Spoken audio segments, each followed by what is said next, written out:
দেশের আপনার রেজার্ভ শেষ হয়ে গেছে, এটা কি পাইছে এরা? তারপরেও বলবো আপনি এনসিপি কে ভোট দেন।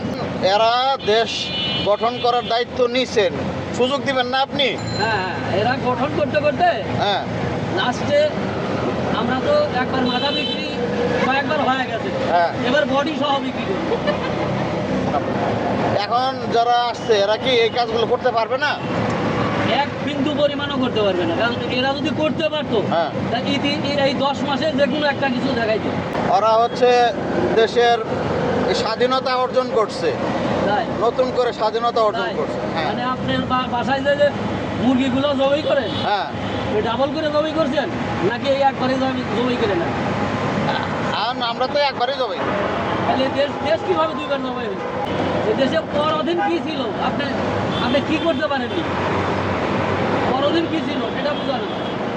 এই দেশের মানুষ মুখে কথা বলার সাহস পাইতো না, এখন এখন পাচ্ছে, এখনো তো পাচ্ছে। এখন পাচ্ছে। চাষ করলে তো কোনো কথা বলতে পারি না, হ্যাঁ। আইসা এই বাড়ি শুরু করে দেয়। আমরা খুব শান্তিতে আছি। সবাই তো চাচ্ছে নতুন কিছু আসুক। যদি এনসিপি কে যদি সারা বাংলাদেশ চায়, হ্যাঁ। আমি যাবো না। আচ্ছা। তাতে আমার যদি রোডের উপর কেউ গুলি করে মারবে। হ্যাঁ।